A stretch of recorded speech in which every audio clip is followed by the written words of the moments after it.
Kasi mali din niya talaga pre, dito pa niya ginawa sa Pinas, which is ano to eh, fat. Tapos tirahin yung ganun. Si Luca Vega, no, nadagdagan yung persona Hmm? non grata, pre. Oh, Nadagdagan, oh, Negros Occidental yung isa, tsaka yung isa nawala sa, hindi ko na maalala, pero dalawang lugar ulit, no? hmm, Ha? So, Inuunti-unti na yun ah. kaya nga eh, may mga kaya nakikita nga nga eh, ako no? nagko-comment nga pre, ano, bakit hindi pa to gawing Buong buong Pilipinas. Pilipinas. Pero masyado naman siguro yun, no? Para sa Oo nga. akin, ano, siguro, I think kung kailangan ipatawag siya sa Senado, sa isang lugar para mapag-usapan kung ano talaga yung ano, yung konteksto Mm. bakit siya nagawa yun. Mas maganda, ganun muna yung gawin, no? Para marinig rin natin yung side niya. Kasi yung inaapila niya sa social media, mga pre, hindi daw siya pinakikinggan. At saka kaya hindi niya daw alam Oo, kung ano yung oo. nagawa niyang mali, di ba? Ayun. Oo, tama. Oo, tama. Saan siya bagong ano ngayon? Saan siya ulit na ban? Negros. Teka, ano bang ano niya? Anong reason nga pala ng mga LGU na yun ba't sinabi niya? Kasi daw nakakabastos sa Basta. paniniwala, di ba? Yun yung ano, yun yung reason nila. Hmm. So, in their point of view, hindi nila matanggap yung ginawa ng taong yun, di Mm. ba? Or bago lang sa kanila, pwede rin sumabay sila sa issue. Hindi natin alam. Parang masyado na yatang mabigat, di ba? Pero Hmm. dapat parang sana pinag-isipan muna nila or talagang pinag-usapan ng mabuti yung ano yung ganyang nangyari, di ba? Hindi na lang bigla-bigla na lang, di ba? Kasi marami rin naman gumagawa ng mga ganyan eh. Kumbaga, hindi lang din naman siya eh, di ba? May kanta, may dadamit, pero siguro siya lang yung napokusan, di ba? Na-trending siya, kaya siguro ganun nangyari, di ba? Parang Tama oh, ba man? tama. Parang ano, nangyari din, parang Selective. hindi, offending ano, religious feelings ng Parang pinapaan. ganun. Sa lahat.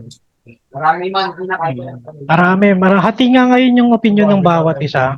May mga nakikita rin akong personalities na nagtatanggol sa kanya, no? Ah, Um, 'Di ba? Kumbaga, ayun nga, marami kung babasahin niyo sa internet, talagang maraming hindi na hurt para sa kanya. Kumbaga pinagtatanggol siya kung ano yung naging action niya na ganun. Pero ganun talaga eh. Hindi natin kasi rin hawak yung utak ng mga tao may iba-iba Mm-hmm. tayong paniniwala. Siguro, it's kinda hard to accept na ganun pinakita ni Luca Vega yung dito, yung Pananampalataya niya. imahe doon sa ating sinasamba, no? Kasi sa mga Catholic, di ba? Tapos ayun nga, yung sagradong dasal, yung ama namin, kumbaga, ayun, masyadong nag-trend. Kumbaga parang napansin ko, mas malaki yung audience ngayon nun eh. Kaya marami na nang nakarinig ngayon, kaya ganun yung naging epekto rin. Kumbaga kasi si Catherine si Luca Vega, di ba?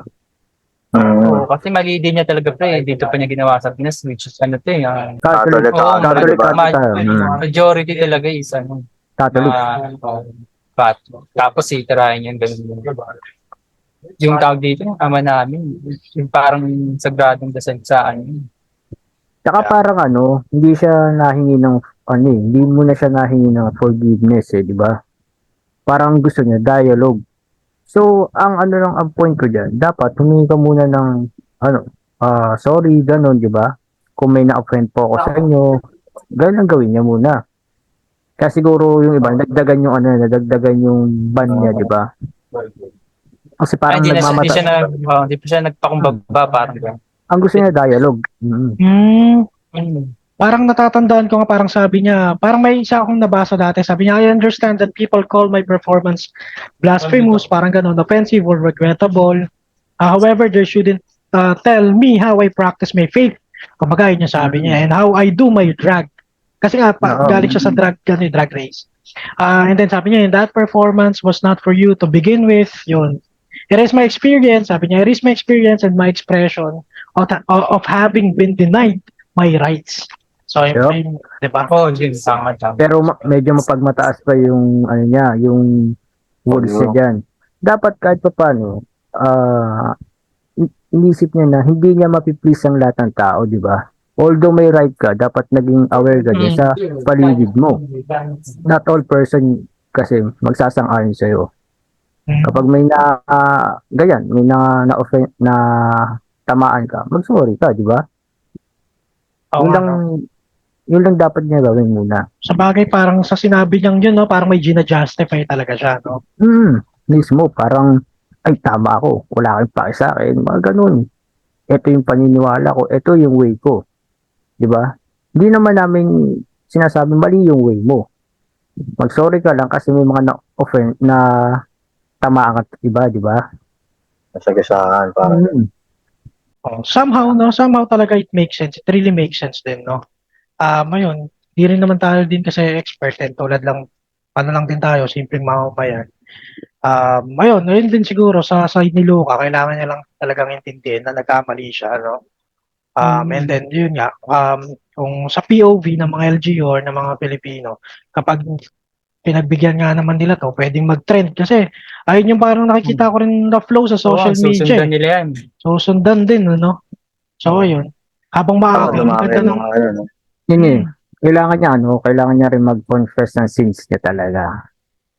Kailangan niya sabihin na nagkamali siya as a person, nakasakit siya, ano rin siya, nakatapak din siya ng ego ng ibang tao. Diba? Ng mismo identity talaga ng tao. Kasi religion, parang identity Identity, mo yun. ano, Parang, pag inapa ako mo mismo yung pagkatao mismo. not just the Siguro, ego, no? hindi lang yung ego. Identity mismo talaga.